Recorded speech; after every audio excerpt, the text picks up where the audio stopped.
नमस्कार। आज है 14 सितंबर 2020, दिन सोमवार और आप देख रहे हैं द न्यूज नैरेटिव।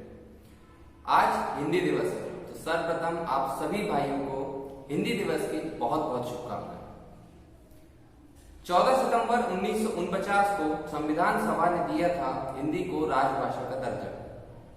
संविधान के भाग 17 के अध्याय के अनुच्छेद 343(1) के अनुसार संघ की राष्ट्रभाषा हिंदी और लिपि देवनागरी।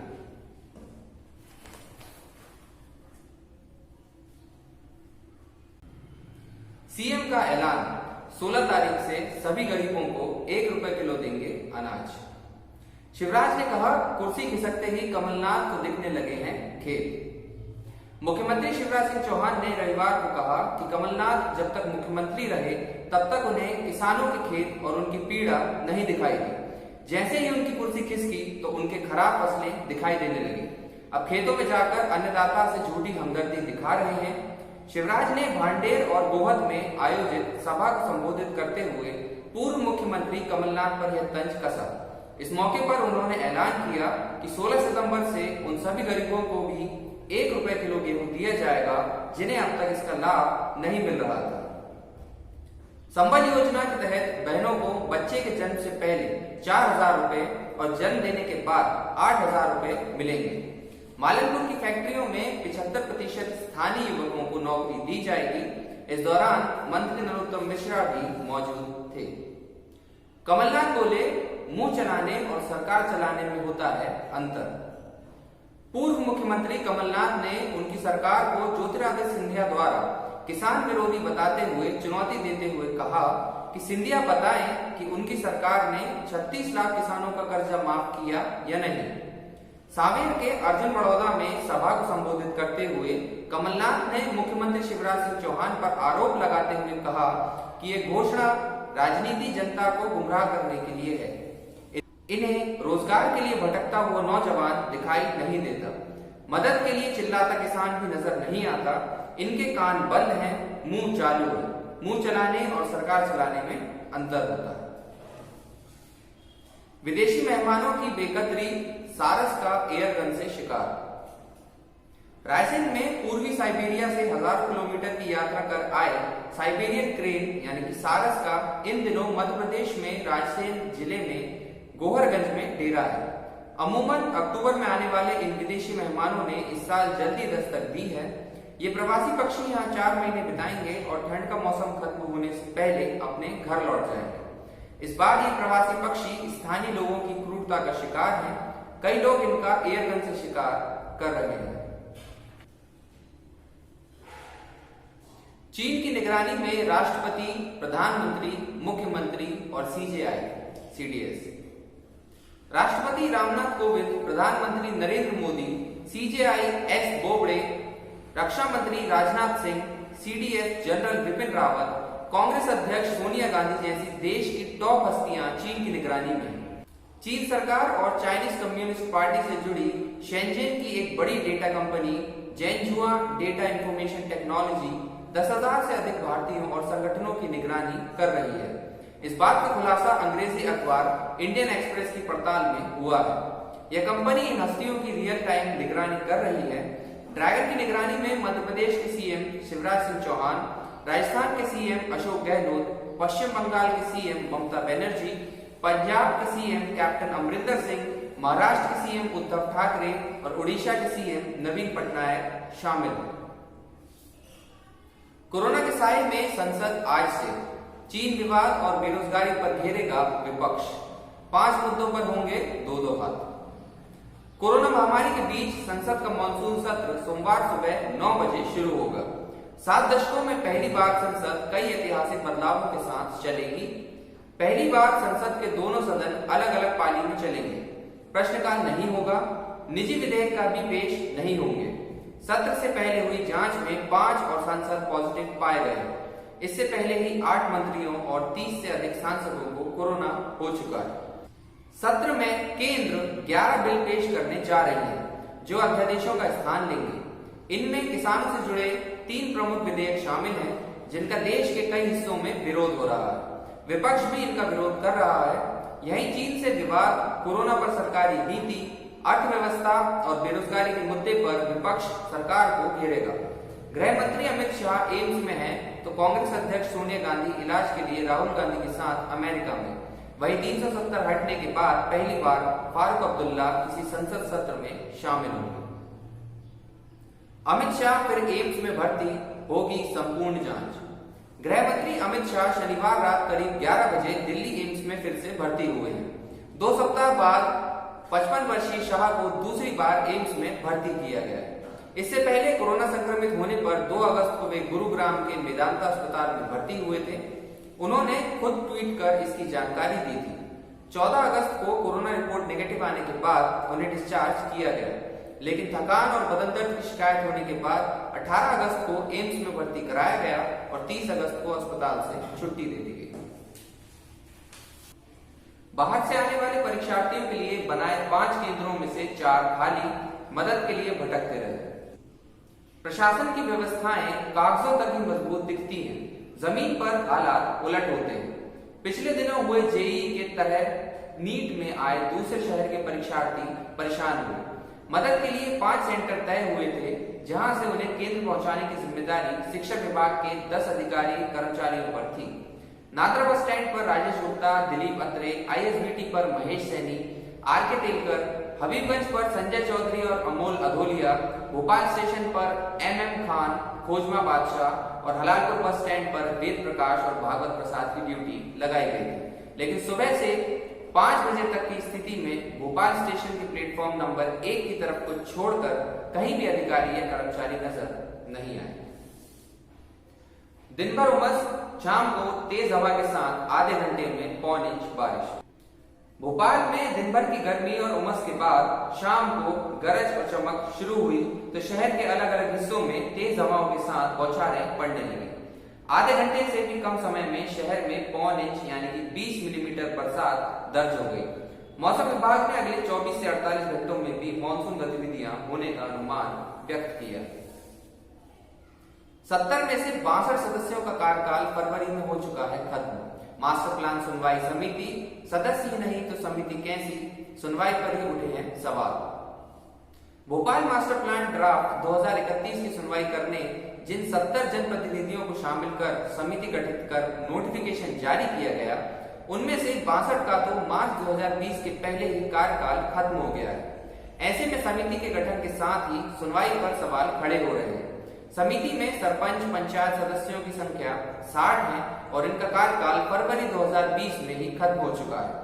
हालांकि बाद में शासन ने एक प्रशासनिक समिति बनाकर इन्हें उसमें रखा है ताकि प्रतिनिधित्व बना रहे। भोपाल महापौर निगम परिषद अध्यक्ष भी नहीं है। वैधानिक तौर पर एक सांसद और 7 विधायक ही वास्तविक तौर पर समिति में शामिल होने के अधिकारी होते हैं। पशु प्रेमियों ने घटना की डीआईजी से की लिखित शिकायत। कुत्ते को बड़े तालाब में फेंका, मामला दर्ज। राजधानी में एक युवक ने क्रूरता की सारी हदें पार कर दी। उसने मजे के लिए एक स्ट्रीट डॉग को बड़े तालाब में फेंक और उसके बाद हंसने लगा। युवक ने इस पूरे वाकये का वीडियो बनवाया और सोशल मीडिया पर वायरल कर दिया। इससे नाराज हुए पशु प्रेमियों और एक छात्रा ने लिखित शिकायत भी डीआईजी और कलेक्टर से की है। आरोपी काजी कैंप निवासी बताया जा रहा है। पुलिस ने आरोपी की पुष्टि नहीं की है। इस मामले में श्यामला हिल्स थाने में युवक के खिलाफ मामला दर्ज किया गया है। श्रद्धा से मनाया श्राद्ध, पितरों को किया याद। भोपाल में ब्रह्म कुमारी ईश्वरी विश्वविद्यालय के बावड़िया कला स्थित रोहित नगर सेवा में पितृपक्ष में पितरों की आत्म शांति के लिए प्रार्थना की गई एवं भोग लगाया गया। इस दौरान प्रकृति को हरा भरा रखने के लिए पौधारोपण किया गया और पौधों का वितरण किया गया। सिलेंडर फटे, घरों में धुआं भरा, डर कर बाहर भागे लोग। भोपाल में अशोका गार्डन थाना क्षेत्र की आजाद मंडी में रविवार तड़के करीब 3 बजे एक गोदाम में आग लग गई। गोदाम में सिलेंडर फटने से दहशत फैल गई। घरों में धुआं भरने के कारण लोगों को सांस लेने में परेशानी हुई। बाहर आने पर गोदाम से धुआं निकलता दिखाई दिया और फायर ब्रिगेड को सूचना दी गई।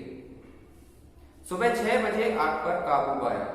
मौके पर पुलबोक्ता समेत 2 फायर स्टेशन से गाड़ियां भेजी गई। सुबह करीब 6 बजे 5 दमकलों ने आग पर काबू पा लिया। गोदाम में जाने का दूसरा रास्ता न होने से भी दिक्कत हुई। इससे पूरा माल जलकर राख हो गया। अनीस खान का कहना है कि अभी कुछ भी नहीं कहा जा सकता, आकलन करने के बाद ही नुकसान के बारे में बता पाएंगे। रोजगार निवेश घटा, अब जान फूकने की तैयारी। कोरोना काल में राज्य की आर्थिक सेहत प्रभावित हुई है, लोगों को रोजगार भी छिने हैं। हालांकि अब धीरे धीरे जिंदगी पटरी पर लौटने लगी है। ऐसे में सरकार ने छोटे और मझोले उद्योगों पर फोकस किया है। प्रयास है कि लोगों को उनके ही क्षेत्र में रोजगार मिल जाए। इसको लेकर सरकार ने इन उद्योगों को प्रमोट करने की तैयारी की है। इसमें तकनीकी और आर्थिक मदद देने के लिए साथ अन्य प्रकार के सहयोग देने का खाका भी तैयार किया जा रहा है। राज्य के कई छोटे उद्योग तो केवल इसलिए बंद हो गए थे क्योंकि तकनीक की कमी थी, आर्थिक सहयोग भी नहीं मिला। अब सरकार इन्हें आर्थिक सहयोग कराने के साथ बैंक से कर्ज दिलाने में भी मदद के लिए आगे आई है। कर्ज के लिए सरकार स्वयं गारंटी ले रही है। जरूरी जानकारी सहयोग भी दिया जा रहा है जिससे इनका उत्पादन बढ़े। श्रम कानूनों में बदलाव कर इन्हें राहत पहुंचाने का प्रयास किया जा रहा है। मोतिया तालाब में युवक का शव मिला, ऑटो चलाता था युवक। शाहजहानाबाद थाना क्षेत्र में मोतिया तालाब से रविवार सुबह युवक का शव गोताखोरों ने निकाला है। मृतक के पास कागज का एक टुकड़ा मिला। इसमें सिर्फ 2 लाइनें ही समझ में आई। इसमें लिखा था, मेरे बच्चों मुझे माफ कर देना। इसके अलावा बाकी शब्द पानी में धुल गए। ऐसे में खुदकुशी के कारणों का पता नहीं चल पाया। हालांकि किसी भी युवक को छलांग लगाते हुए नहीं देखा गया। सफलता की चाह में वतन छूटा, लेकिन दिल आज भी है हिंदी। जीवन में सफलता का शिखर हासिल करना था तो देश की सरहदें पीछे रह गई, लेकिन हिंदी से भी नाता आज भी मजबूत है। विदेश में भी कोई अपना मिले तो हिंदी में ही बातचीत होती है, जो अपनी मिट्टी की खुशबू दे जाती है। यह अनुभव है उन युवाओं के जो अपनी मेहनत, शिक्षा और लगन के बूते विदेश में हैं। उन्होंने अपनी हिंदी दिवस पर अपनी भावनाएं साझा की और बताया कि विदेश में भी वे अपनों के बीच हिंदी ही बोलते हैं। अपने पहले 3 ग्रैंड स्लैम फाइनल जीतने वाली दूसरी खिलाड़ी बनी ओसाका। चौथी सीड और पूर्व नंबर 1 जापान की नाओमी ओसाका ने एक सेट से पिछड़ने के बाद शानदार वापसी करते हुए बेलारूस की विक्टोरिया अजारेंका को शनिवार को 3 सेटों के मुकाबले में 1-6, 6-3 और 6-3 से पराजित कर दूसरी बार यूएस ओपन टेनिस टूर्नामेंट का खिताब जीत लिया है। ओसाका ने अपना तीसरा ग्रैंड स्लैम खिताब जीता है, जबकि अजारेंका का पहली बार यूएस ओपन खिताब जीतने का सपना एक बार फिर टूट गया। ओसाका दूसरी ऐसी खिलाड़ी बन गई हैं जिन्होंने अपने पहले 3 ग्रैंड स्लैम फाइनल जीते। फॉर्मूला 1 हैमिल्टन को पोल पोजीशन। मर्सिडीज के रेसर लुइस हैमिल्टन ने टक्सटन ग्रैंड प्री में पोल पोजीशन हासिल की है। वहीं उनकी टीम के साथ वॉल्टेरी बोटास दूसरे स्थान पर रहे। हैमिल्टन ने कैरियर में 95वीं बार पोल पोजीशन हासिल की है। रेडबुल के मैक्स वर्स्टेपन तीसरे स्थान पर रहे। राजस्थान के मेंटोर व ब्रांड एम्बेसडर बने वॉन। राजस्थान रॉयल्स को अपनी कप्तानी में आईपीएल का खिताब जिताने वाली टीम के पूर्व खिलाड़ी ऑस्ट्रेलिया के करिश्माई लेग स्पिनर शेन वॉन लगातार दूसरे साल राजस्थान के मेंटोर और ब्रांड एम्बेसडर बने। वॉन के नेतृत्व में राजस्थान ने आईपीएल का पहला खिताब जीता था और उसके बाद से अब तक वह चैंपियन नहीं बन सकी। वॉन पिछले सत्र में राजस्थान के साथ जुड़े थे। टीम के मेंटोर के रूप में वॉन मुख्य कोच एंड्रयू मैकडॉनल्ड के साथ काम करेंगे। अमेरिकी अखबार का दावा, चीनी राष्ट्रपति शी जिनपिंग के इशारे पर हुई थी हिंसा। गलवान में भारतीय सैनिकों से झड़प में मारे गए थे 60 चीनी सैनिक। लद्दाख की गलवान घाटी में भारतीय और चीनी सैनिकों के बीच हुई झड़प को लेकर नया खुलासा हुआ है। अमेरिकी अखबार न्यूज वीक ने अपने रिपोर्ट में दावा किया है कि भारतीय जवानों के साथ गत 15 जून को हुई झड़प में चीन के 40 नहीं बल्कि 60 सैनिक मारे गए थे। गलवान में हिंसा चीन के राष्ट्रपति शी जिनपिंग के इशारे पर हुई थी। हालांकि इसमें चीनी सेना की पूरी तरह से नाकाम रही।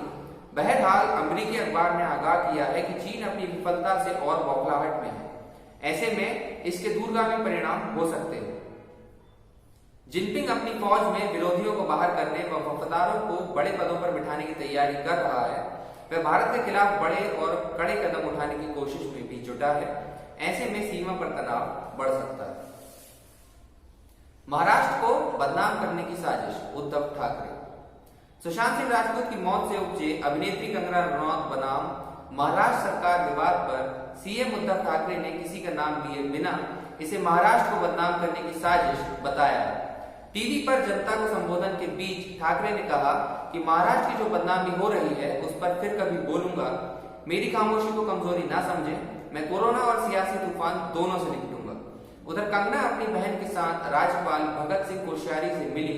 कंगना ने कहा, मैंने उससे मिलकर मुझे न्याय दिलवाने का अनुरोध किया है। इस बीच करणी सेना के पदाधिकारियों ने कंगना के घर जाकर उनसे मुलाकात की। सुशांत केस, एनसीबी की छापेमारी जारी। रिपोर्ट्स में एनसीबी के उप निदेशक केपीएस मल्होत्रा के हवाले से बताया गया कि एनसीबी ने 25 हस्तियों वाली कोई बॉलीवुड लिस्ट तैयार नहीं की है। इस बीच एनसीबी ने मुंबई गोवा में छापेमारी रविवार को भी जारी रखी। 6 व्यक्तियों को हिरासत में लिया गया। बाइक वाले सिनेमा बाबू गांव में पहुंचा रहे हैं पढ़ाई। छत्तीसगढ़ में कोरिया जिले में इन दिनों सिनेमा बाबू तेजी से चर्चित हो रहे हैं। वे गांव में बच्चों को पहले फिल्म, कार्टून आदि दिखाते हैं, फिर उन्हें पढ़ाते हैं। दरअसल इनका असली नाम अशोक लोधी है। इनकी मोटरसाइकिल पर पीछे और बक्से में एक टीवी लगा है। वे एलईडी लगी इस बाइक से दूर दराज के गांव तक जाते हैं और वहां टीवी चलाकर पहले बच्चों को जमा करते हैं, फिर इसी माध्यम से उन्हें पढ़ाते भी। खबरों में आज के लिए बस इतना ही। कल मिलते हैं नई खबरों के साथ। तब तक के लिए धन्यवाद। ध्यान रखें, स्वस्थ रहें।